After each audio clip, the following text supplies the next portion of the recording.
it's just digital art, right? Or it's just, but why would anybody pay for any of this when it's out there for free for people just to look at? If I take a picture of a Warhol, do I own it? No. Same thing. If I go into a room in the last 10 years, I could be wearing a Daytona. People would think that's cool, but I'm verified on Instagram, and that is worth more than anything in the world. If you think of the verification of Instagram, it's kind of like an NFT. It's something that can't be copied. And you could say, well, why can't you just screenshot the verification? You can't. Right. That's the proof that I own that verification. It's verified by this company. It's the same process. This is verified that Jeremy owns this monkey, right? Yeah. And that's bragging rights because that monkey has hype. To you, it doesn't mean anything because you don't care about that brand, that monkey. But if that was like your favorite artist, like Warhol, you would care. Be as simplistic as if you're talking to like a 3-year-old or 1-year-old actually, because that's how I mean, a 1-year-old is usually not the demographic. I know, probably like, okay, talk to me like I'm, 12. They get it. I know, you're right. So talk to you like you're like 70? Yeah, talk to me like I just explained it to my grandma and now she gets it. Okay, talk to me like we're an old person because I am an old person and explain and break down. This is what we're doing on this podcast today. We're talking and breaking down what really an NFT is, why it's important and why it's become such a massive industry, I guess you would call it. And we have somebody who is an expert beyond expert, Jeremy. Jeremy Fall is very tall. He's like 10 feet tall when he walked into my house today. But not just today. I'm sure you're always I'm always tall. Yeah, you're always tall. I usually stick to the same size. Stick to the same size, right? And your background is, by the way, extraordinary. I figured that I thought you were actually going to be someone who was in like finance but you were in like you were like in the restaurant business. And now you founded you own Probably Nothing or created Probably Nothing, which gives people and explains to people what this whole business is of NFTs. Exactly. So then let's start then with what you were going to say. So for the most, someone like me, for the layman's person, what is an NFT? So an NFT in very short form is a type of digital ownership or authentication, right? So give me an example. Let's say right now we record this podcast and you want to sell this podcast to someone and they would own the rights, own everything in a not like authenticated way, just like you'd have a certificate of authenticity for a Rolex, right? Right. How would you do it if you were to try to do that today? Sell this actual conversation to someone that could own it, that could then license it out to whatever they wanted. You'd probably sell it to a production or like you'd sell it to a production company or some type of like media company who then would pay you for them to then distribute it somewhere. Imagine if we could go on the computer right now, upload the recording, do something called the minting process, which makes it the NFT, and then sell it. Is that what people are doing? That's what an NFT is. What is a minting process? So minting is what makes it, what NFTs it, what makes it an NFT. It's like, that's what authenticates it. So when you mint something, you have something called a smart contract, right? And I'm keeping this very simple. Yes. Okay? A smart contract is essentially a online contract that's visible to everyone. All of this is public, by the way. That's how it is able to be authenticated. So let's say we took this podcast, we minted it. This turns into an NFT. The cover, if you want to call it a cover image, could be anything. It could be a monkey. It could be a CryptoPunk. It could be a picture of you, a picture of me, whatever it is. It doesn't have to have anything. It could just be white, right? Let's say you sell it to Jane Doe in Omaha, right? In order for Jane Doe to own that, there needs to be some sort of proof of ownership, correct? Right. That's where the smart contract comes in. The smart contract, again, this is all available anywhere public in the blockchain. So you're hearing a lot of these things called the blockchain. Right. The blockchain is where the smart contract is stored, right? In the smart contract, it says, and by the way, I'm going to use names, but everyone's addresses, like their crypto wallets, is a bunch of numbers, 0xyb, whatever it is. So it would say, let's say yours was 012. It'd be much longer than that. Mine was 0, and Jane's was 013. Okay. You sold it to Jane. So 012 sold to 013 for X amount of Ethereum, whatever the cryptocurrency is. Right. And it's in parentheses, the USD or whatever the currency is from that country, the equivalent. So it would be like $1,000. So then I could then be like, Jeremy wants to buy it from Jane. she wants to sell it to me. I know that Jane owns it because I can see in the smart contract that she owns, like it's literally that file is in the smart contract. There's proof that she owns that actual file. Okay. So what I don't understand with this digital, this is it gets better, by the way. I'll dig more after. But yeah. Okay. So wait, because I don't know, why is this even something that's valuable? Can't people just screenshot the digital file and just like look at it for free? Like, why do you need to buy something that's like out there in the metaverse, which I don't understand That's either. That's a separate topic. Don't confuse people. Okay. Sorry. We'll Metaverse get to is that separate. after, yeah. Okay. Yeah. On the internet, let's say the blockchain, any blockchain, but not even like you're saying, like everyone's confused because they think it's just digital art, right? Or it's just, but why would anybody pay for any of this when it's out there for free for people just to look at? If I take a picture of a Warhol, do I own it? No. Same thing. It's the exact same thing. But what's the use of it? Like, I think the disconnect with people is that they can't associate it to something they're familiar with, right? Mm-hmm. So let's say you were an avid Warhol collector, right? Mm-hmm. You wouldn't be a Warhol collector because of the fact that you get to look at the photo. You're a collector because you get to own it, right? Okay. And you own that Marilyn. It's bragging rights. It's fulfilling or whatever it is. Right. Take that into the modern generation where that equivalent is a Bored Ape, is a CryptoPunk. What is that? Tell people what that is. So Bored Ape is a collection of 10,000 monkeys, if you will, make different faces. Some of them are rarer than others.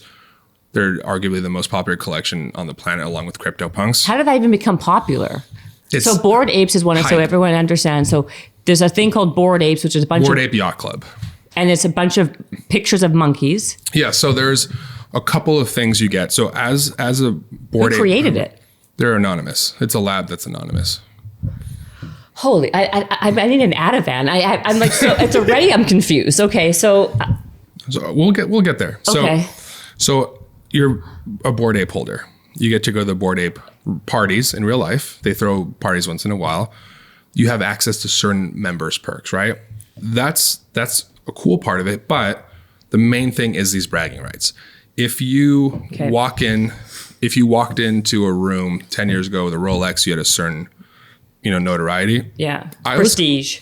Right. So people always tell me, they're like, well, why the fuck do you care about having a monkey that you own as your profile photo on Instagram, whatever it is, right? Right. And they're like, well, I would care more if you had walked into the Rolex or anything. I'm like, well, if I go into a room in the last 10 years, I could be wearing a Daytona. People would think that's cool, but I'm verified on Instagram, and that is worth more than anything in the world. If you think of the verification of Instagram, it's kind of like an NFT. It's something that can't be copied, and you could say, well, why can't you just screenshot the verification? You can't. Right. That's the proof that I own that verification.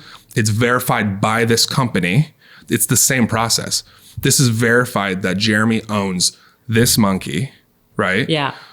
And that's bragging rights because that monkey has hype. To you, it doesn't mean anything because you don't care about that brand, that monkey. But if that was like your favorite artist, like Warhol, you would care. Right.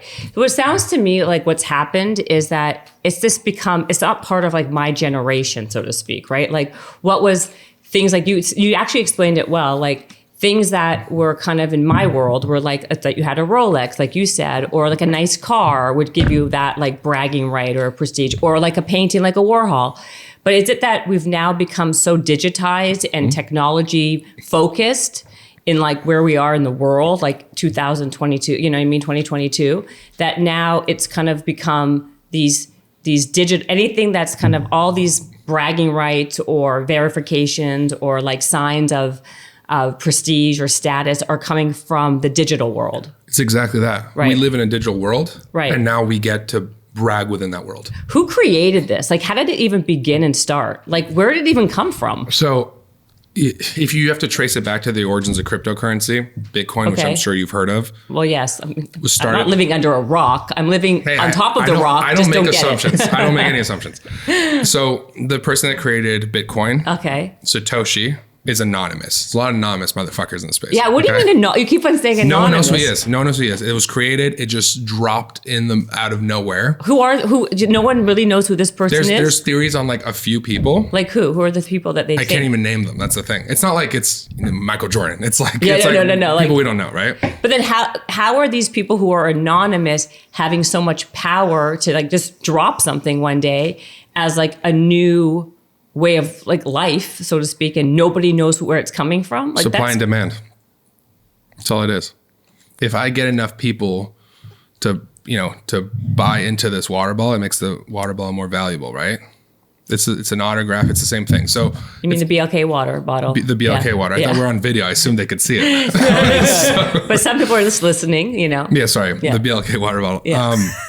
So, it's supply and demand. It's hype. It's like a Supreme t-shirt. I was going to say that. You're going to say like, well, who cares? It's a white t-shirt with that logo on it. But then the 6-year-old kid's going to be like, that's the shirt. It's the same exact thing. With the monkeys, with the crypto punks, with the water bottle, it's all the same. Okay, so go back to how this all the origin of this. So some dude, we're assuming it's a dude. Right, we don't even know. We think it's a dude because the people they think it is, they're all dudes. That's what I'm saying. It's not sexism. It's just no. It's what it probably is. Yeah. Okay. I'm hoping it's a woman, but I think it's a dude. I believe I'm not offended by this. Okay. No, go neither ahead. am I. So that was created. Okay. Right? Bitcoin. That was the first cryptocurrency. It's the OG. That's the Coca-Cola of cryptocurrencies, right? Okay. Yeah. That grew over time. A new cryptocurrency. There's been many of them, but let's just say the second one that really came to fruition was Ethereum. Right. Ethereum being the main cryptocurrency used to trade NFTs. So in the blockchain, which I mentioned, think of the Who created that? That's a technology that exists a long time ago. And no one was using it. I think I'm actually unsure of that. I know people are using it, but not to this extent. It's an older technology though. So this first person. When I say older, I mean like, in the last, I think 2 decades. Yeah, no. I'm saying like the origin first, you're saying is the Bitcoin. Some guy just anonymous person. So imagine the blockchain is Wall Street. Okay. Imagine Bitcoin is a blue chip stock like Berkshire Hathaway, Coca-Cola, whatever it is, right? Let's just say Coca-Cola. Ethereum comes in, is Pepsi. Right? It's the second one. The reason why Ethereum is so popular is because it's the form of currency that you use to buy NFTs. There are other ones, but that is the main one. So when I was talking about those transactions, the vast, vast majority are in Ethereum. Ethereum is the currency to buy NFTs. Okay. And that's okay. But how did that happen? So this guy, who's public. Yeah. I forgot his name. Vitalik. Yeah. He's public.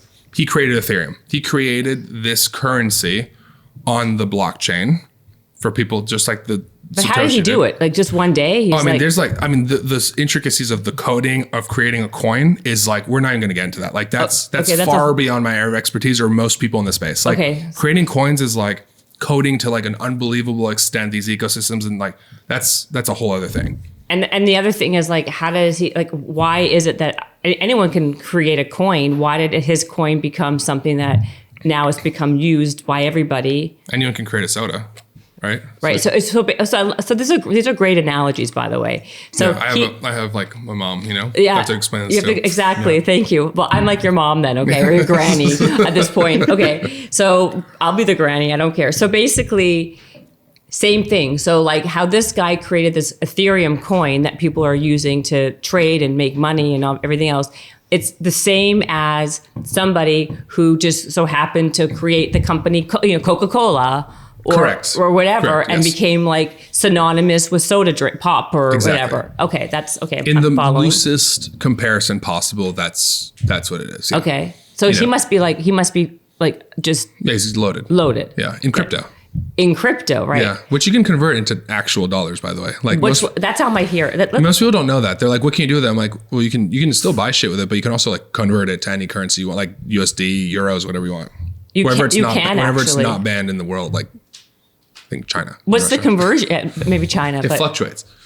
So right now, it depends on the day. Okay, it depends on the day. Okay, so depending when this comes out, it depends on the day. Okay, because I have to say, and I know we're jumping around because there's so much information, but someone opened up for me a Voyager account where I'm supposedly trading some Voyager. Voyager? Is that what it's called? That's what they opened for you? Who the fuck did that? I don't know what that is either. What? Some guy. Someone opened the thing. That's how you trade crypto? Well, hold on. Dear God, don't do anything. Okay, I know. Just stop moving. I will tell you right now. Give me your fucking phone. Oh my God. Stop moving. Okay. Okay. And by the way, I thought I was Voyager. Is that what it's? Yeah. There's Voyager. no way.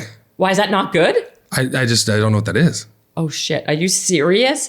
Okay. Did you meet this guy on the street or something? No, he was like a private equity guy who told me that I should be putting money. Oh yeah, it is Voyager. I kid you not. Look. Does he sell subprimes too? No, he is someone that, well, I put like a little bit of money here. It is called Voyager. You haven't heard of it? No. May I ask if you? Yeah, you can ask. Matthew, do you know what Voyager is? Oh, fuck. I don't know what that is. See? Okay, so I'm not crazy. Let's cut that out. Yeah, okay. Wait, well, is it that big? It's huge. Let's not endorse them, though, because... Look. It's one of those. Look. Yeah, see, I'm not like... We're not cutting this out. People should know. It's called Voyager, and I made money, and I lost money, and I have no idea what the hell's going on. So I would have not used this platform to start. Why? I am not giving financial advice. Okay. But apparently this is I think I'm so deep into the space that I don't know about these platforms that pop up every single... There's so many of these that pop up every day. They are, because that one, I was on a waiting list to get onto it. They usually all have that, though.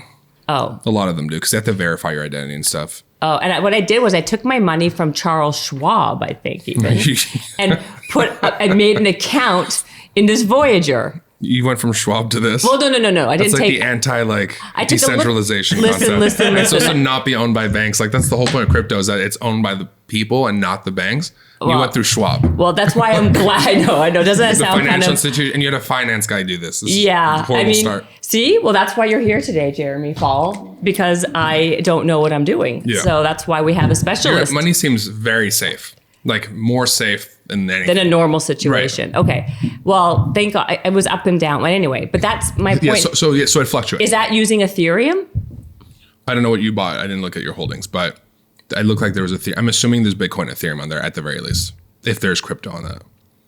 Okay, so then let's go back to where we end. Where did we stop at before you laughed and mocked my Voyager? Well, what did you say? You didn't put a lot in it, did you? And when did you buy, by the way? Okay, this was I started this 9 months ago. I didn't put a lot of money in there. Oh, no. If you started 9 months ago, that's great. It is? Well, I think I'm down money.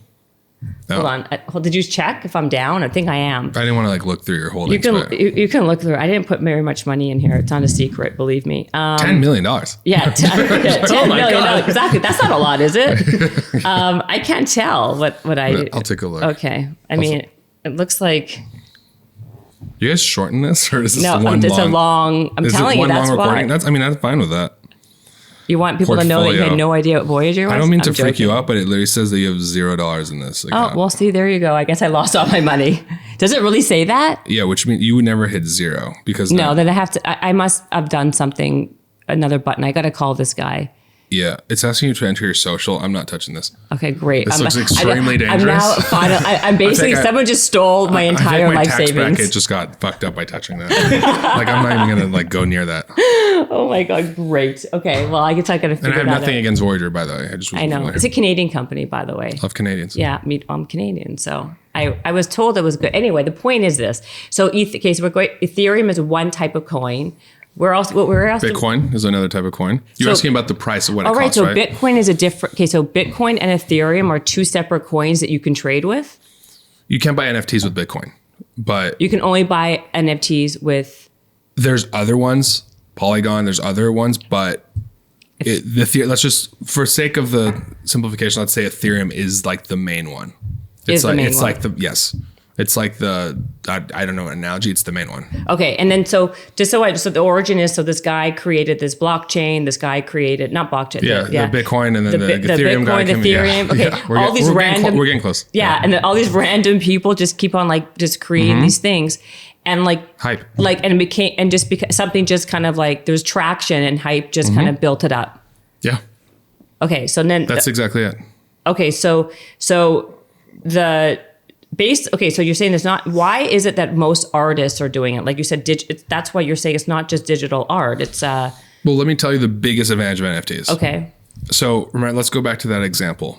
You sold to Jane, right? Mm-hmm. Jane, you created this audio. I know what you're going to say. Yeah. You created it. Okay. Okay. So you created this. You own this conversation. You sell it to Jane, right? I buy it from Jane for $1 million. You sold it to Jane for $1,000, right? $1 million. You're gonna get a royalty on that. Right. That was the big thing. For life. I sell it to Matthew. You're gonna get a royalty. It's kind of like multi-level marketing a little bit. No, Isn't it? You're talking about pyramid schemes. That's Pyramid schemes. That's not at all. Like what if you're selling and I'm getting that's rewarding the creators. Okay, so it's also that's like, why only the creator. artist. I'm not going to get a royalty off of so the royalty only falls to the creator. Pyramid scheme is every layer touches it. I see. So it's only the person that actually owned it initially, yes. originally. Yeah, where the smart contract was created. That's why there's a smart contract, because it keeps track of all this shit automatically. So what happens if this is a bubble and it just explodes one day, like some of these things do? What happens to all this money and all this stuff? Like the internet or social media did? Yeah. And we're still here today? Yes, but I'm talking more like I was thinking more in your analogy world, like the real estate world, or things become like big and then things just kind of collapse, or is there chances of that happening?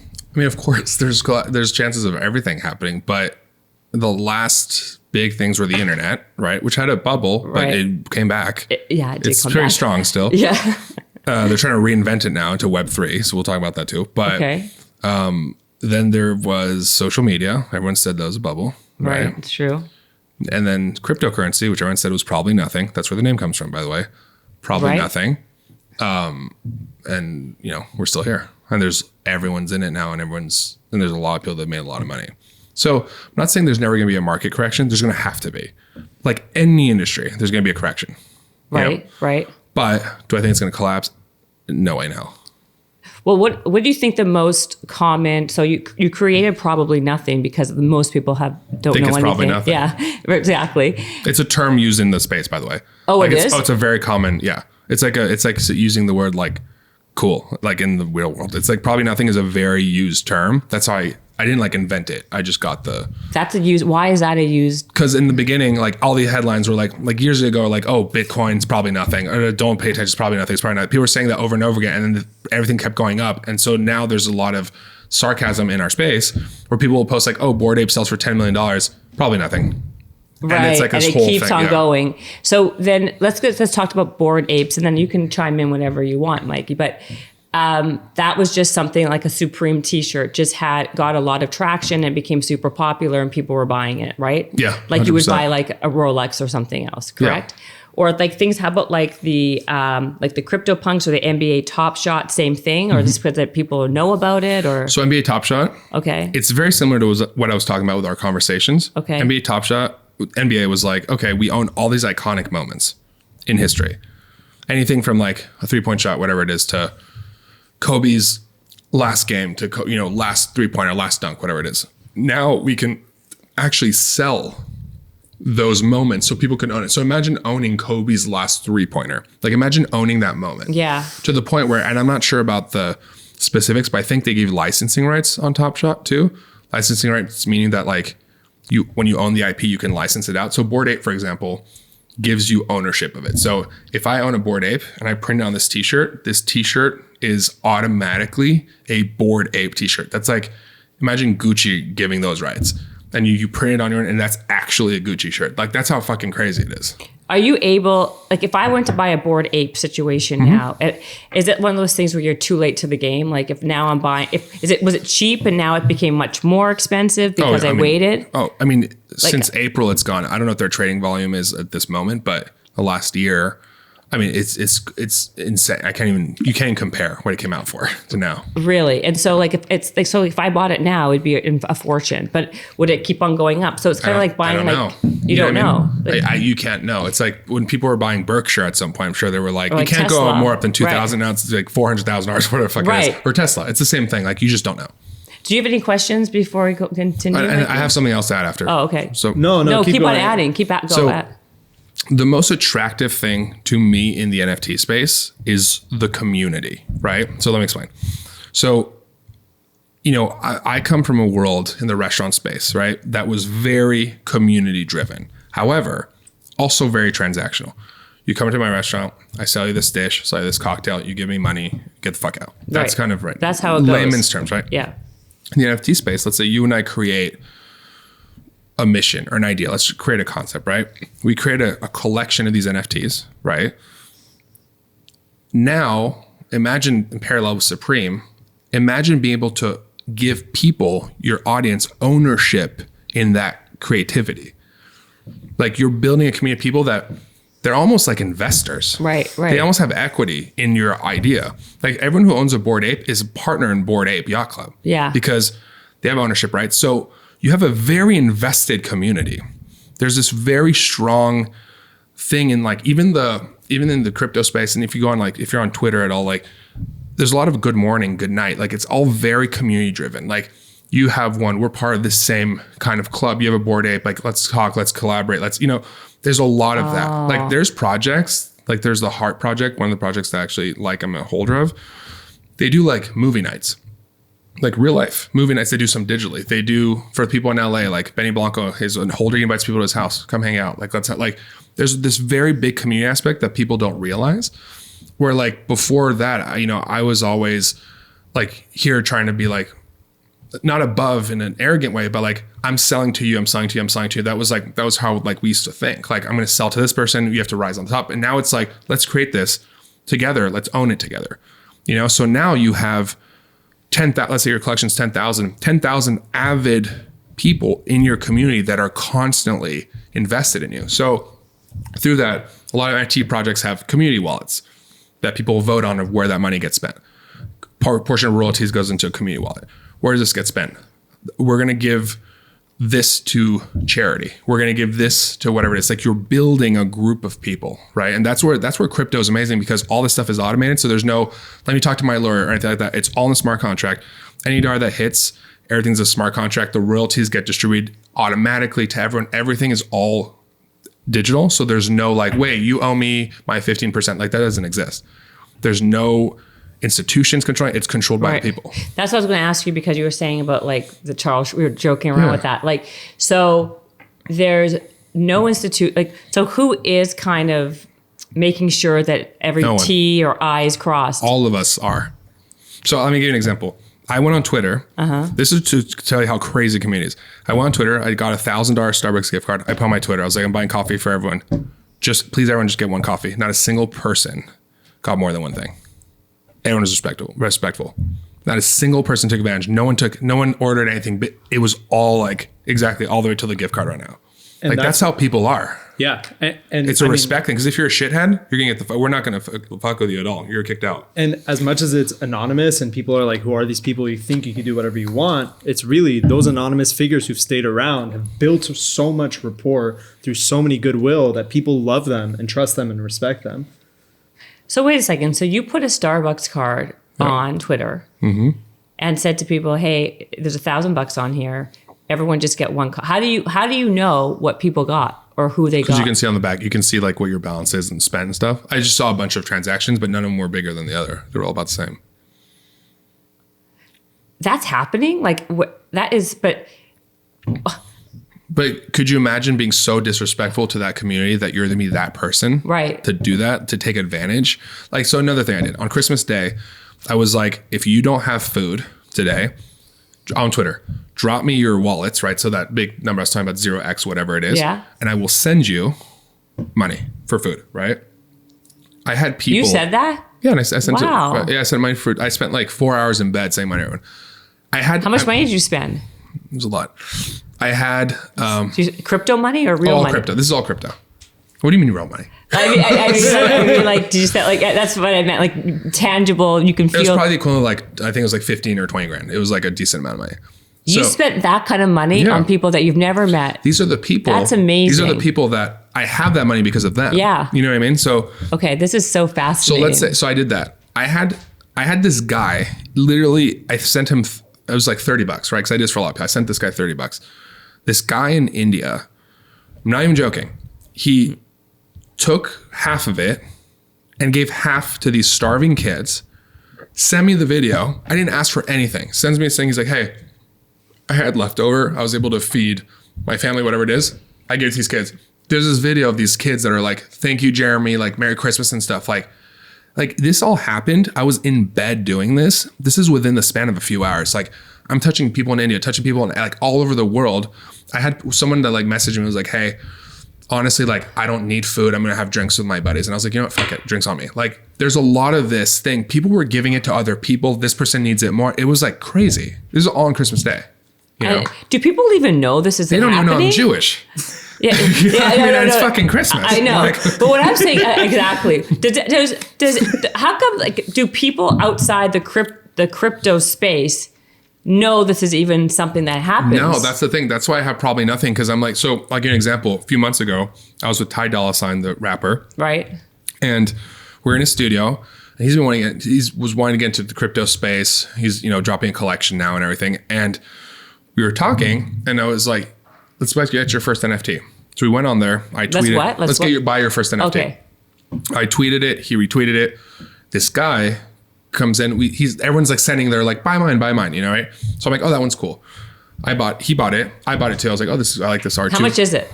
So those ones were, I think, $500 each. Okay. Three or $500 each, around there, which is pretty average for an NFT. Plus the coin fluctuates, right? So, yeah.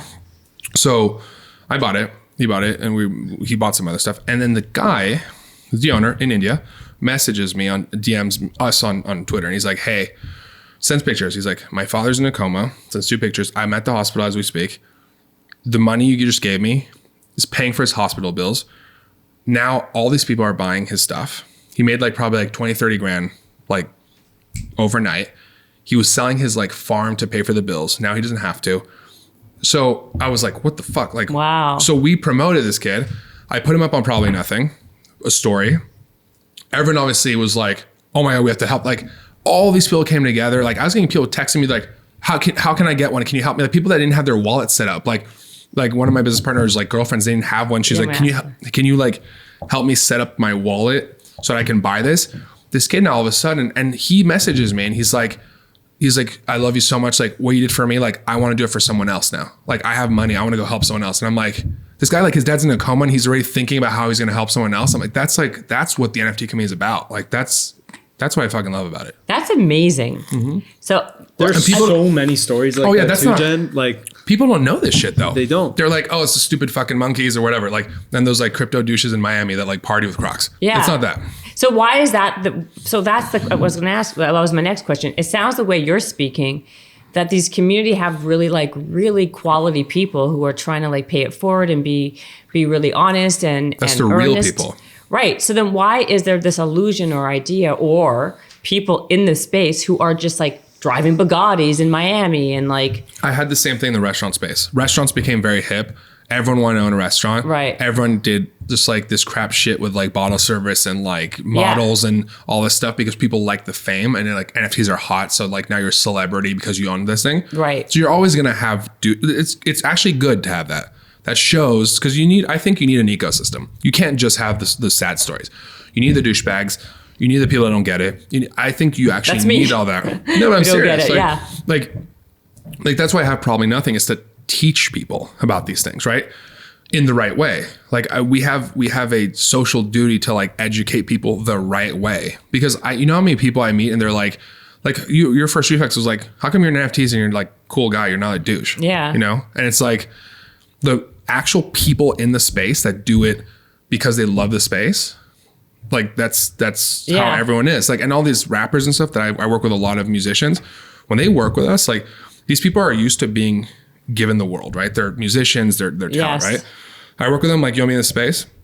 You're getting your hands dirty. I'm not working with you until you fucking prove to me. And they're like, okay, well, how can I do it? So, first of all, engage your community, talk to people, support artists. Don't just get a fucking ape, drop 300K, put it as your profile and think you're in the community. That's cool. And you sure, if you want to do that, no problem. Right. But support indie artists, have the conversations, get into Twitter spaces and listen, try to understand space, educate yourself. And then once you have the respect and you're in the community, people are okay, this guy's for real. You will have support for the rest of your life. It is without a doubt. But how did you become this guy and what is your specialty? So let's go back to you. So, because what I what I know about you is you were you were a restaurateur. You owned a bunch of restaurants, right? Mm-hmm. You also have a podcast called Dinner Party, right? Still have it, yeah. And what do you talk about on Dinner Party? Mental health mainly. Mental health, culture, creativity. Oh, okay. Yeah. So how did you become an expert and how did you kind of go pivot from restaurant? I told you it's very good. Yeah. And you were like, oh, what is this? What is this? He walked in with Evian and now he's drinking this BLK and he loves it. I told him he would. That's very good. I'm glad that you like it. I'll give you some to take with you. Are my teeth black? No. Okay. It's basically just regular water. Is there charcoal in this? No, it's not charcoal. It's fulvic Is it minerals. dirt? Sorry. No, it's not dirt. It's if you could get over the psychologically the color of black, but it's basically fulvic. All I wear is black. I actually don't own any color in my closet. It's all black. Are you serious? Matthew, can you confirm? My closet's all black? There you go. Well, I have a sweatshirt that I wear. We're like twins. I wear that sweatshirt. That's exactly what you're wearing. You have this exact one? But it doesn't say that. It says BLK on it. But it's exactly the same. But so it doesn't say Balenciaga on it? No, it doesn't. It's not the same. It's black. How about There's this? the NFT douche coming out. Yeah. No, it's a black hoodie with, that says BLK, but it looks the same. Yeah. But I don't have that the big fancy designer on it. Right, no, I get it. But it's still. I like the AC/DC though. Oh, thank you. That's my shit. Thank you. Well, I appreciate it. But like the black, it keeps me warm. I like it. I don't know about that's good enough for me. Yeah. But okay, so then how did you pivot from restaurants? Like, what was your background? Let's go into who you are, what your background is, and how you became who you. I'll give you Cliff Notes.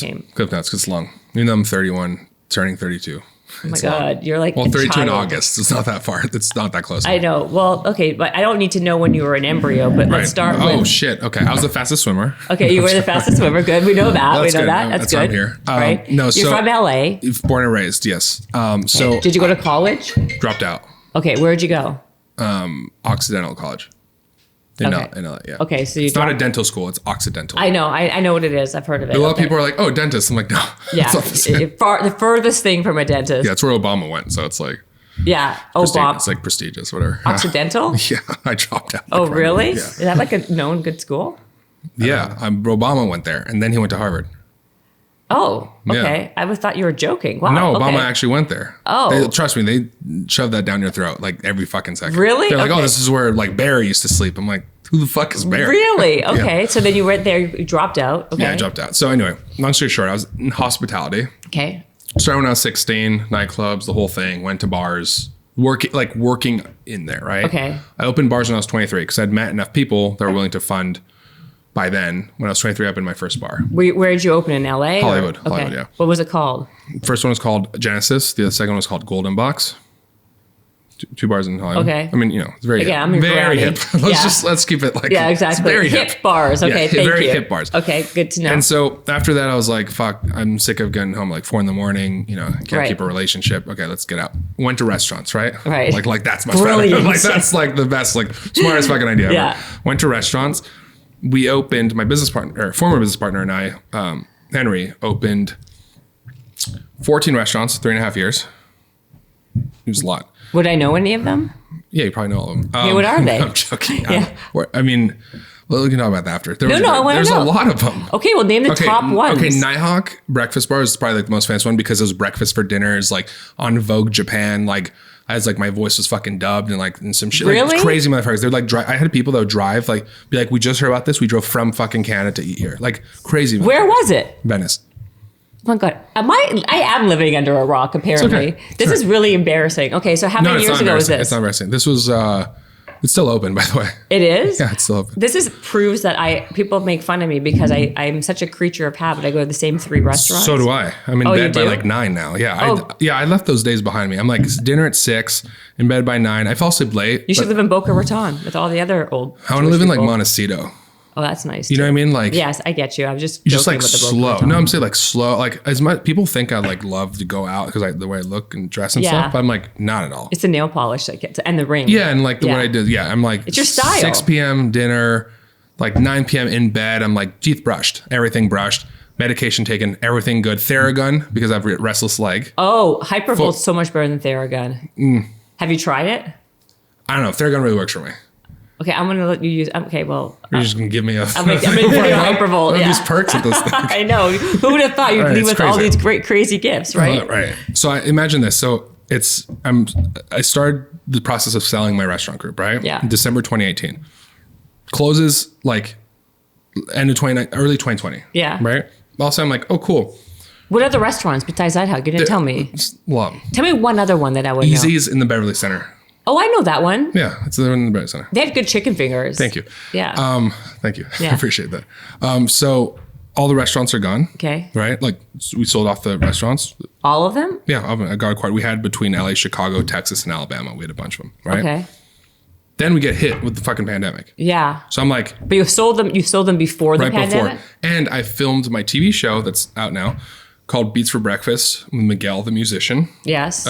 He does a beat. I do a breakfast dish. It's on Facebook Watch. Tune in. It's great.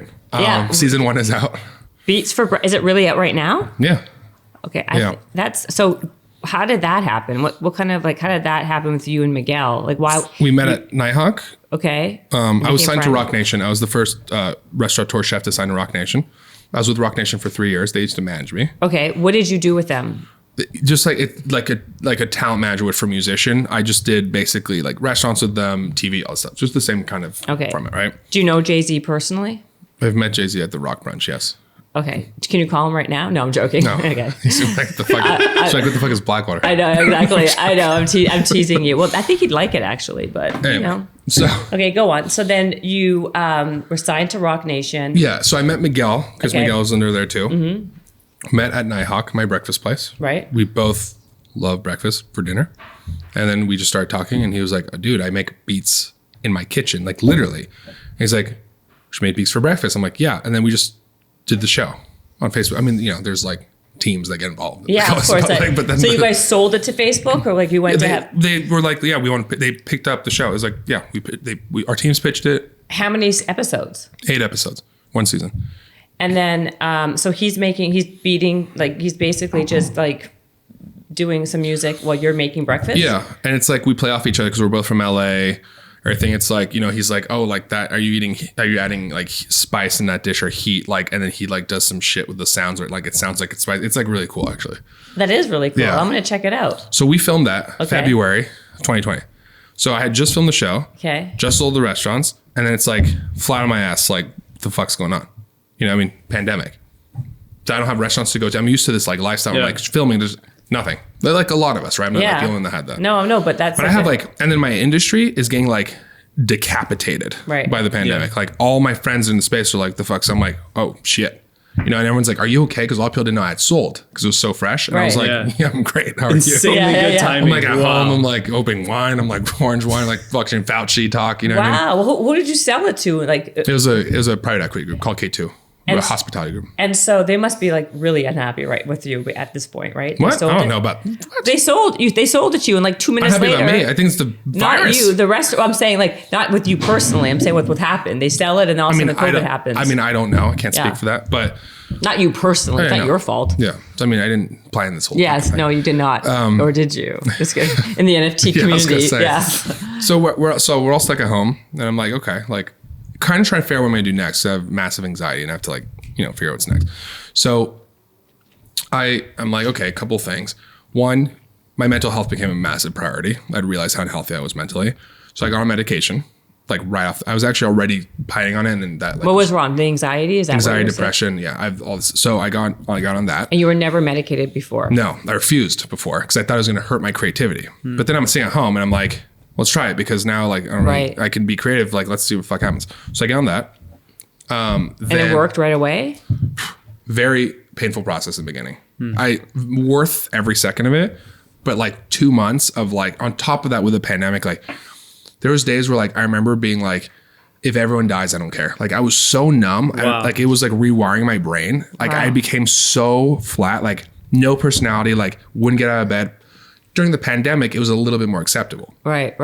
So that's right. Got medication. Then I went public and I was like, I have a lot of, I was like, I'm getting off Instagram. Like were you popular on Instagram at this point? I had like, I think, I don't know, maybe like 600,000, maybe like 500,000 followers. It was before the show came out, so less. But from what? What were you popular from? The restaurant stuff? I was always very social savvy. So like when I was like 16 and I was like promoting nightclubs, I got into MySpace. Then I kind of went to Twitter and transferred over. Then went to Facebook. And then I did a lot of stuff on Food Network. And that demographic is very heavily on Facebook, Instagram and stuff. And also people on Instagram, they love food pictures. Exactly. It's all very much about pictures and looking at people's visual food. And exactly. Yeah. Right. So that kind of built over, you know, the years. I was an early adopter. So I get off of it. I'm like, I have to focus on my mental health. I had never been open about mental health before. I was like, I'm out. Get the account. I delete all the apps on my phones, everything. I come back like 2 months later. I'm like, oh, I gotta check what the fuck's going on in the world, right? It's a pandemic. So I'm like, honestly, when are these people? So you went dark. Who for of my 2 friends are months? alive? You know what I mean? Like, I'm not trying to be like You didn't cynical. talk to anybody really? No, for like I did to my close, but like, but not Instagram, like, you talk to like everyone, right? Yeah. It's like an open market. I come back and like my inbox is flooded with requests like CEOs, celebrities, all these people that like I didn't know followed me. And my people are like, holy shit, like I'd love to talk to you about mental health. Like I'm going through a lot of men. They're like, I'm embarrassed, and I'm like, what the fuck? So I'm like, holy shit. So I took like days to respond to those. I'm like, I have to start a podcast. So I started the process of the podcast. It took a while to build. I really want to make sure I got the right guests and everything. And then I launched the podcast, I think like about 6 months later after that. That talked dinner party. That I was like, okay, what I love most about having dinner parties is the conversation you have at the end of the night. When you're done eating, you just sit at the table for 3 hours, like your glass of wine talking, right? So that's what the podcast is. It is the best part of it, by the way. It's the best part. Yeah. We talk, it's not about the food, it's the context around it, right? It's the company. So then I started talking about mental health with people. So I had a bunch of like friends, celebrity friends, people I met online through that whole thing that came on, and you know. And what kind of guests are you having on dinner party? And anyone from like actors like Lamorne Morris to Bobby Hundreds, who's like the founder of the Hundreds streetwear brand, to Roman Grosjean, a Formula One driver, like wide variety. Rebecca Minkoff came, like designers. Like we have a mix, like right? a whole, yeah. Yeah. It's just like basically my dinner parties, I love talking to random people and getting to know them, right? So I was working on that. And then, but you know, that was like a loose project because I was just recording when I felt like it, recording from home, doing it on Zoom. I took my time on those. It wasn't like crazy. And then I was like, you know, browsing online and stuff. And I discovered NFTs before even launching Dinner Party.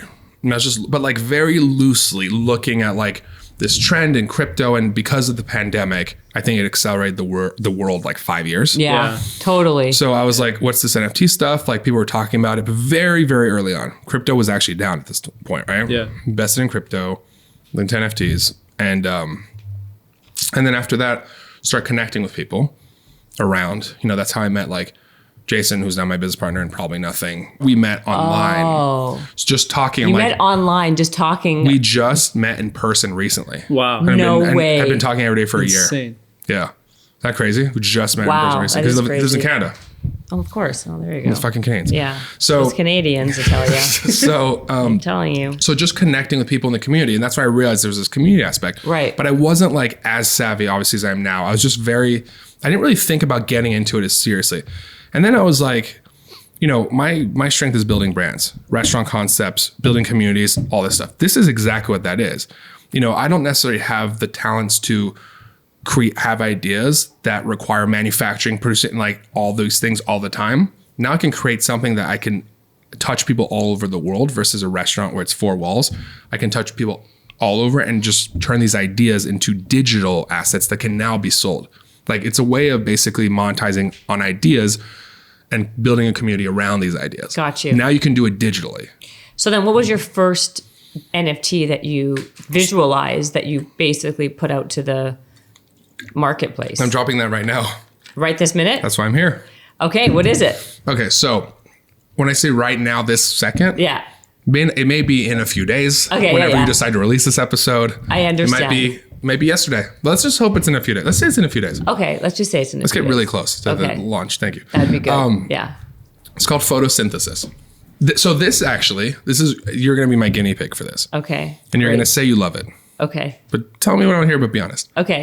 Yeah. So, be honest. So, you're going to like this concept. So, it's called photosynthesis. I love that. They're very, very beautiful flowers. They're flower NFTs, right? What I realized about NFTs, this idea actually came when it was Matthew, my assistant's birthday. And I was like, I want to gift him an NFT. Look at all these projects. I'm like, none of these like feel like gifts. Like they are because we're nerds, right? But they don't. There's nothing like if I want to get my mom her first NFT, I'm not gonna get her a fucking monkey. You know what I mean? She'd be like, "Fuck is this?" Yeah. Like, what am I gonna do with this monkey? I'm That's like, what I Mom, would that was say. $1 million, Mom. Yeah.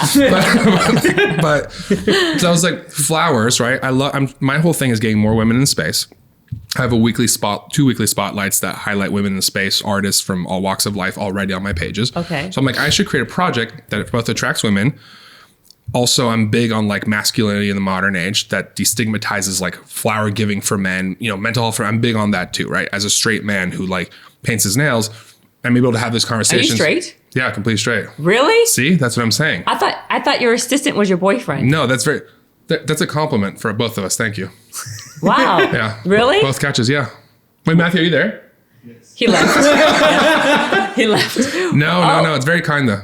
Okay, well, why is it not kind or why? I mean, you know why I thought so? You're so styled. Well, thank you. But I was raised by a single mom. I was surrounded by women my whole life. Do you know what I mean? Mm-hmm. But that's a good point, because I'm able to come in and be like, people are like, wait, this guy's 1 million followers on Instagram. He's straight, but he doesn't give a fuck. He paints his nails. And I get like dudes all the time texting me and be like, oh, dude, I started painting my nails now. Like my straight friends, like married friends, like all that stuff, right? I'm just floored right now. Thank you.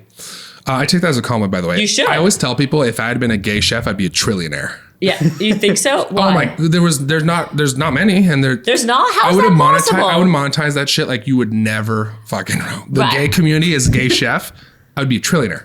I don't really know gay chefs. That's impossible. There are, of course, but can you name one that's very big or on TV? I don't know. It's sad. We got to fix that. I mean, It's the next task: inclusivity in that space. That's going to be okay. So this nail polish was. That's what I'm saying. Interesting. Yeah. Yeah. So that's a lot of what. So this photosynthesis thing is like, I want dudes giving flowers to other dudes. I don't understand why we care so fucking much about these categories, right? That's why you don't like titles. Yeah. I don't see. I'm very big on that's why I love NFTs, democratization, right? Yeah. We're all behind our computers. Doesn't matter what you look like. You know, if you how much you weigh, gay, straight, whatever it is, doesn't matter, right? So this project, photosynthesis, is just that. It's flowers, which are the most universal form of giving, right? Gifts. So women are attracted to it. You know, a lot of men like flowers, as much as they like to admit. Like, I have fresh cut flowers every week. Love fucking flowers. You do? Yeah, there's like 1,000 plants in my house. A lot of dudes are like that. Now, guys now, like, ever since rappers started caring about clothes and actually paint their nails, rap is like the most macho form of like music. Totally. It's trickled down now. Dudes are like, okay, well, A$AP Rocky paints his nails, and like this rapper wears dress. Like Kid Cudi wore a dress on SNL. It just shows how subjective it is too. Like, it's also more fashion. It's more about being like, I think it's more of a fashion. Imagine statement. if on TV every man we saw had black nail polish. Then you would be like, man, I'm not a man if I don't have black nail polish. Exactly. It's so subjective. Exactly. Yeah. So this photosynthesis project is flowers that you can plant in the metaverse. Now I'll explain what the metaverse is in a second, right? You can plant it and write a note. So let's say your birthday, I give you a flower, plant a note. These are flowers that last forever. You get to keep this flower. There's a note with it. If one day you were to like sell it to someone, that note still stays. Someone else's note could be added, right? So if you wanted, you don't have to even sell it. You could pass it on generation to generation with notes. They'll live forever. So you could have in this communal garden that's virtual in the metaverse, plant your flower with a note. So interesting. We give 35% of royalties to mental health charity. So a little bit over a third goes to mental health. There's also like community dinners. There's a lot of different perks with the concept, but the main example is that. But then this is literally your first one. The first that I dropped personally. Right. Not that I've helped other people drop theirs. So how did you become, that's interesting and I like it. How did you start to be the guy that helps, Ty $, or whoever it is. $. Whatever, Ty $. What the hell is his name? Ty. Dollar. There's no R. There's no R. Dollar. By the way, it happens with me a lot with that guy. Ty your own man. $, right? Yeah. Oh, God. I am like 100. I'm like worse than your granny. Okay. So how did you become that guy that helps all these other people? I was early. You know what I mean? Like, so you just kind of like, there's still so few of us. It's still right. It's not like, so you were kind of like, just like kind of, again, I'm going to use an analogy, kind of like a very, like me, I know nothing about makeup or fashion. So I would go ask, someone who I know to help me with like picking out an outfit or helping me with makeup. But that's existed forever. Think about stuff that hasn't existed. Think about like, but what I'm saying, someone's coming to you because you know about it. Is what I'm saying. But exactly. But like, think about people going to like, Tom from MySpace about social media back then for like advice. But that social media being 1,000 times bigger because now we live in the digital world. You know what I mean? I know what you mean. I know what you mean. It's basically that. So but like, it hasn't been like that long. So like this all happened, let's say 2 years ago, right? It's COVID, where you were where kind of the boom, yes. where the boom was. But that's really when you kind of got involved was with the boom. Like you weren't doing this. Like Gary Vee, how long ago was Gary Vee talking Same about amount. this? I think I got in earlier than him. I remember because he did a thing. He's like, I think at the time he said it was like. He spent all of January of last year. Exactly. So I actually got in before that. Wow. So you were very not as deep though. He got in deeper faster than I did, but I started before. You were already kind of doing it. Yeah. So like, but let's just say around the same time, right? It's someone like Gary Vee. So 2 years ago is when things really kind of catapulted to another level. I would say in the last year, not even 2 years ago. I would say 2021. For NFTs specifically. Right, NFTs, NFTs yes. specifically. But I'm talking Bitcoin and all that other stuff. I mean, it's been ramping up for like, 7-8 years now, just since it's been created. Yeah. If you're talking about like the time where it really Like started getting publicity, Ethereum, was sorry, like something in my eye. end of 2017, early. Yeah. Yep. That was like the last like major spike, and then it died. And then it died, and then now it's like. It's like Surpassed surpassed that. Depends on. Yeah. Okay, so Might be broke right now Yeah. or very rich. I don't know. yeah, I have to check my portfolio. yeah. I mean, this is what I don't understand. So then, do you take so you don't like transfer money? So like, what I mean is, in the space, like let's say I want to buy a monkey pet picture that's 500 grand, an right? ape. An ape, whatever. Not a monkey. Monkey, what's it called? Board monkey. Board Ape Yacht Club. Right. If I want to buy that, it costs Drake bought one for like $500,000, right? Yeah. So depending on how rare they are, right? Oh, okay. I see what you mean. So they have traits, right? Oh, okay. So like, I'm giving just rough examples. Imagine like that a hat was rare and they have a hat and that's more rare than no hat. Like that. Okay. It's more intricate than that, but just in layman's terms. Yeah. Okay. If I have no money, how do I even start making money in the crypto space? Or am I taking my cash from US money? Yeah, you can converting yes. it. Yeah. That's how people. Like investing in the stock market's the same thing. So you have to have money to do that. You can't just like. I mean, there's no free money. I mean, No, no. What I'm saying is, know. but what the conversion rate is what I'm talking about. It's dollar to dollar. No, it fluctuates. So at any given time, there's been some dips recently, but any given time, it's usually roughly, I would say, between $3,000 to $4,500 US dollars for one Ethereum. Just talking about your Ethereum. Okay. That's it's $30 for no $1. $1, yeah. Is $3,500 or $3,000 to $4,500. Bitcoin, and I'm giving you very broad fluctuations. Bitcoin, we're talking about $30,000 to $65,000 for one Bitcoin. Mm-hmm. That's higher than a Tesla stock, an Apple stock. Even if you had both splits of the Apple stock, it's higher. I mean, there's few stocks that are that. I mean, Berkshire is probably like the only one I can think of. Like you're talking about like so much power in these coins for like a Bitcoin. Like when I was trying to explain this to my dad, he's like, if I want to buy a Bitcoin, how much would it cost me? And at that time I was like $65,000. He's like, the fuck? Yeah, and I didn't realize it was There's people that bought that for 50 cents, by the way. I know. I know a guy who bought 2 years ago? bought like 10,000 coins for 50 cents. When was this? How many years ago? 10, 12, right? I would say. I think so. 10 now? Yeah. 12. Okay, so I have all these. Mike, do you have any questions before I continue? I mean, look, like one thing that I really want to emphasize that you brought up is just how open the space is and like how early it is and how anyone who's in the space all the time is like screaming with wide open arms of like, people come inside. I think it's so easy because what if you're not spending all your time in the space, you're seeing the headlines. And what do the headlines say? Bored Ape sells for $500,000. CryptoPunks $300,000. You're like, I can't afford that. How am I going to get it? afford that? This is ridiculous. Mm-hmm. But like Jen, right now, the opportunity is unbelievable. I say this as myself who just started being active, talking on Twitter. What do you do? Hold on. See, that's I feel like a lot. He's a good, bless you. He's a good actual like example because he's like you just got into it. I mean, in the last like 6 months. I mean, roughly, yeah. I minted in. So you're like a mid adopter. You're still early though. Like I'm a mid adopter. I mean, you're actually early still because I think we're early today. Of course. Well, that's why he's here because he's going to ask some questions about being someone who's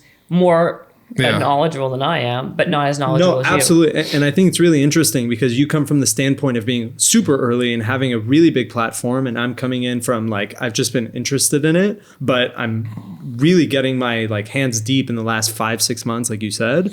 But I'm creating my own NFT project too, right? And in order to do well in the space, you have to work with other people. It's all this about is what I don't community. understand. Well, let me give you an example that might speak to you. Okay. I think I read a study, not exact numbers. It was if you put your stimulus check into Ethereum, you'd have $300,000 today. I think that was it. Really? Yeah, because it was like at the time when they first came out, it was like $200. Yeah, so you would have like $300,000 today, being I think when it hit like 4,500. Because it like 20x. Okay, so what I don't So understand. yeah, something like Why is it that like everybody and their that's dog, yeah, like Mikey's doing he's doing a. he's smart. But what? Where's no offense to you, but this is where I'm going to say like, well, like who cares? Like, but where's the value? Where's like, the value? I get like if Drake is doing it, people want to own a piece of what Drake is doing, right? So- but if I did something or you did something, who cares? That's the thing. You're right. We care more about him. That's the thing. The community, like that. So the that's why Kunal- that example that you told us earlier. So let's Okay. say tomorrow Drake drops his NFT. If he comes in and he does like his face times 10,000, people Yeah. are like, absolutely fucking not. Because when people invest, they invest in the long-term future. Okay. People are afraid of celebrities getting cash and walking out. There's been rappers that have done that. Okay. Musicians, they're banned from the What community. do you mean? Give me an example. What you mean? Like Lil Uzi Vert, for example. I have no Okay. problem talking about it. It's very open. Like he came in, Okay. he dropped a project, made I think $3-4 million, whatever it is, like in one day. What do you mean he leaves? What do you mean he takes his money or? Yeah, because normally when people invest in NFTs, they invest in hopeful that it's going to go up, right? Like it's like imagine going on IPOing. No, I understand And what then you're closing saying. your company. It's the same thing. So, but what I mean is, how is he even allowed just to like close shop and take It's his not money? regulated. So technically, like, But it's out there. think People about it this bought way. it. They own it now. I They're think part of. we've had that issue with Kickstarter too, right? I think where people invest in stuff and the business goes and it's like, Yeah, that's yeah. happened. So Yes. it's the same thing. It's not, you know what I mean? There's no like police around that because like, it's like investing. What's the wild west? That's what's is. scary. So much. That's what I'm saying. You don't know who's. Yeah. No, there's no government or like not government, but there's no group of people or And that's thing good and bad. that- That's good and bad. It's good. But like, let's say Drake drops an NFT and he's like, oh, it's gonna be my FaceTime. Like, and people are like, okay, well, that probably doesn't have that much value in the long term. Like, there's no like utilities to this, meaning like this doesn't get me anything other than the picture. But he comes in and he's like, I'm creating this really cool project. Right. It's a really cool brand. And like, I'm gonna give back to charity. I'm gonna build this thing in the metaverse. You can have access. I'm gonna do like panels and seminars and stuff. Like you see that he has like this 10-year vision. I'm gonna invest in his. So I'm like, this guy is like, I'm like almost investing in his company. yeah, I understand what you're saying. So that makes sense to me. That's why celebrities are only good when that's what I was saying before. Like, I don't work with them unless they're like getting their hands That's dirty. why you were saying that earlier. Because otherwise, like, they won't sell anymore. Like, people don't fall for that bullshit. Because but also one question I have about that is like, let's say Drake drops his picture and then sells it and he goes like, it's still out there. People did buy it. So what do you mean he's closing it up and leaving? I don't So understand. Drake did not do that, by the way. I know I'm just using him as an example. So let's just say I was doing that. Okay. I drop a collection today. Okay. Right. And I'm like promoting. People are like, oh my God, Jeremy's like dropping his collection. Like, I'm going to make the value's going to go the value up. doesn't change. It goes down. Because You're remember, losing money. They're secondary losing it. market Yeah, I is got where it. it's at. It's like sneakers. Yeah. I got Imagine it. It's like sneakers. Imagine exactly. Supreme Yeah. launching the world's craziest t-shirt. People are buying in, and Supreme is like, fuck blacks, fuck Jews, fuck, we hate everybody. We're closing shop. It's worth nothing. It's worth nothing. Yeah, I get Everyone dumps it. And that's the problem with celebrities, is that a lot of people don't have the confidence that they're going to care enough. I understand. But it's so interesting because now I feel like a lot of people, like Mike is actually a good example, actually, because someone like you who's really truly interested in it, you would actually have a vision and you would want to build it. So that's actually, now that makes sense. Then how about the people who are just like randos who are like, hey, I'm on a reality show. I want to drop one. And like everyone, like they're dropping these NFT People projects. have gotten so good at sniffing out people aren't genuine. 6 months ago is different. Yeah, it is. okay. 6 months ago, everyone was buy everything. Mm-hmm. Now everyone is vetting every project really closely because we've seen the flops, we've seen the cash grabs, and So now that it's like makes sense. meaningful partnerships or buying into projects you really believe in. And the beauty is there's a different, like Jeremy brought up, you buy in because you trust and like the person that you're buying into, right? Right. And they're telling you, I'm going to build this project out over 5-10 years, whatever, right? That's one piece. But the second piece that's really, really cool is most of these projects that are launching, like Cool Cats, all of these guys, they started with just good art, good community, and no real deep utility, right? Right. But the way that things are set up is you're able to reward people who are holding your NFT with different utilities over time. Like, it's technically possible to literally send $5,000 to anybody who holds one specific NFT, right? I think that would break securities, and now there's legal issues, but It's still possible though. it is You're possible. still allowed to, yeah. And what people are doing is rewarding their communities over time and like growing together. So they build community first, and then the ones who really love and care for their fan base are like, let me help these guys over 3 years, 5 years, 10 years. I understand what that is. Now that makes sense. There's a lot of fluctuations in that, right? Like there's projects where it's like, and in the community, like let's collaborate on projects, and all the money goes back into this shared, concept. Like treasury, right? yeah. Yeah. Do you remember what a DAO is? DAO? Decentralized Anonymous Organization. Well, It's a now I big am. thing in the Yeah. crypto space. Basically, a DAO is a company owned by all its shareholders, which a traditional company is. However, there's no board of directors. Imagine every shareholder is on the board of directors. All decisions get voted on anonymously by the owners. So, like, let's say some NFTs are creating DAOs where it's like all the money gets dumped into a DAO. Now there's $10 million. What are we going to do with this? And there's 10,000 members. Those 10,000 members all vote anonymously equally for where that 10 million will get spent. Again, I understand. I actually understand that. so the power is in every individual equally. You don't have a board of directors who are like 80-year-old white dudes who are trying to make decisions on like a marketing And it's budget. immediate. You Okay. just vote. It's done. And it's immediate. Yeah. Okay, so let's talk about this. How is an NFT actually even created? What's the process? You said something about minting. That's what the You said minting about is. minting is. But like, now that I understand a little bit more, now I have an idea of so how does walk me through to even get to the minting. Like, if I'm like who I am, I go find you and I'm like, hey, I want to put an NFT project. Or Mikey says, what's your project going to be? Is it a picture or what is it? Yeah, Like, promote it. Like, Sure. So it's called The Phoenixes, and it's a mental health project, and it resembles how we're all in the space. It's so stressful, as crazy as it seems, Okay. because every day, all the things you own are shooting up, shooting down, and it can be really like anxiety driven because you're always searching for a new project, right? Okay. So many people, myself included, hit a point of burnout in this space because you're just overwhelmed with shit. Every second you have to be searching for something, and it builds really, really bad habits in you to be glued to your phone, your screens, and not create mental health space for yourself to like actually be happy So it's during not a this picture. crazy revolution. So the NFT itself, you're getting a picture, Okay. but that resembles and adds utility in a lot of unique ways. So Oh, we I built see. a mobile app that's already out on the App Store based on our 4 years of running our Right. startup Habit Nest Yeah. that gives people tools to build better habits in their life, right? So owning the NFT, now we're building utility into it where people get access to the app. And what we're able to do, which is so cool, is yes, individual holders will get app access, but we're building a tier. So if Jeremy wants to buy our project creator tier, it will give all of the holders of his NFT access to our app too. Oh, that's cool. And then oh wow. and then and then the app itself is going to be built to have gamification to the point where every day you use it and are putting time in to better your life, you're earning a reward.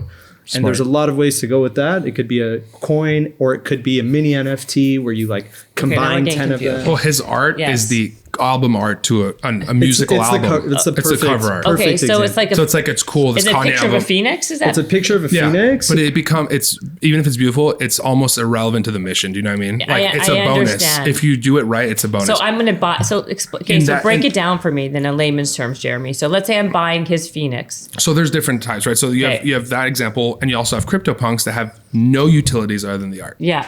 But they were His the first utility ones. is I get access to this app. Everything you Yeah. just said, yeah. So How much are you going to sell it for? 0.1 Ethereum, it's like a couple $100. depends on the day. Depends on the day, So anywhere and then from the like product. $300 to $400. Yeah. So there are projects like his that have utilities, but there's also like the CryptoPunks, which is the biggest project, arguably next to Bored Ape. It is the biggest next to Bored Ape. has no utilities. It's just purely the art. So that's more of the bragging right kind of rare Pokemon card that we had, or sports cards growing up. It's the same equivalent to that. So that's exactly what I was going to ask you. So basically, digital art was the catalyst to basically spawn off all these other things, Correct. right? Correct. So, and this is kind of this kind of does remind me of like how we would trade, baseball cards, or the my kid does the Pokemon cards. This is it's kind of a digital version, more or less. Correct. And what people need to understand too is like, there's no unlimited quantities. When things get minted, when I said, like I explained earlier, that's what makes them an NFT. Yeah. You mint X amount of times. Like Bored Ape has 10,000 pieces. CryptoPunks has 10,000 pieces. Like, so there is a limited supply. That's all that exists. There will not be more unless they do another collection that's separate. I got it. So there is scarcity in this. Yes. It's not like you can't just like wait forever to buy your Bored Apes. Like that's why there is a limited amount, and once they're sold, they're sold. Yeah. And that's why they're worth a lot. So like, think about it this way. Like if let's say like Kevin Hart bought one recently, the fact that Kevin Hart owned it, it's almost like it's already worth more. Right. Because he owned it, right? Or someone like prominent like that. So these things gain value also because they're rare. It's like, that's the only one Kevin Hart's owned. So now I'm going to get the only one Kevin Hart owned if he ever sells it.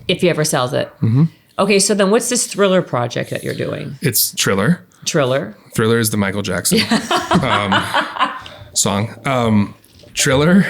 So I'm actually doing an NFT. I'm actually doing an NFT documentary. 8 episodes, 30 minutes, called Probably Nothing.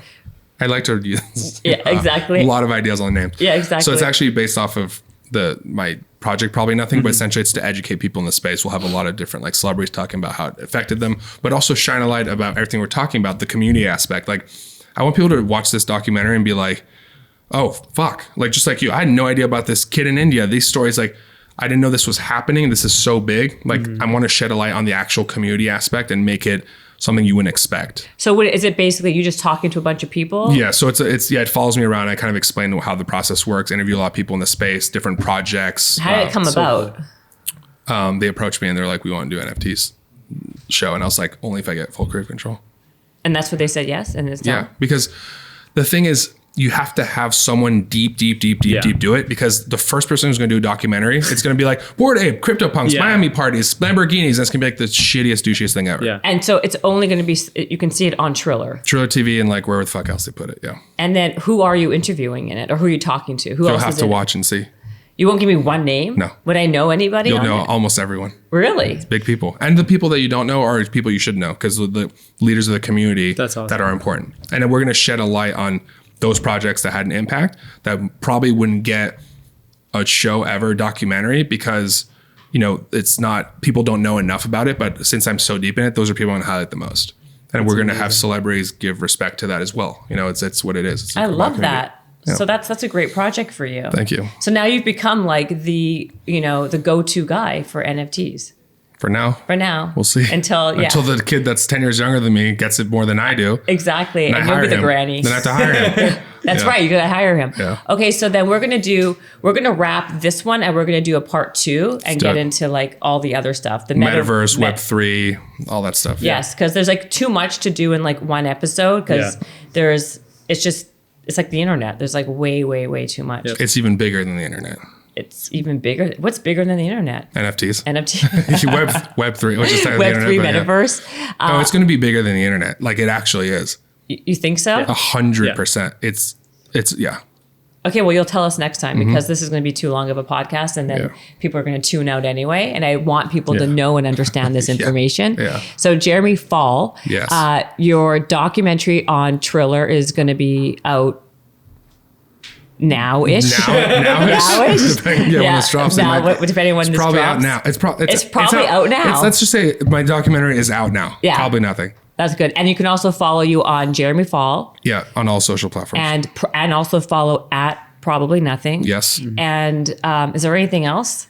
No, that's more than enough. Okay, I think so. I think that's plenty now. Yeah, they'll get their info. This is awesome. Okay, well, you've been very, very good, actually. You've kind of really did break it down in very layman's terms for the, average bear like myself, who knows very little about technology, about crypto. And that's why you're going to come back and do part 2. Absolutely. Awesome. Thanks Mikey, for helping me here. Yeah, of course. It was very fun. Thank you. And thank you guys. Bye. Thank you. Bye.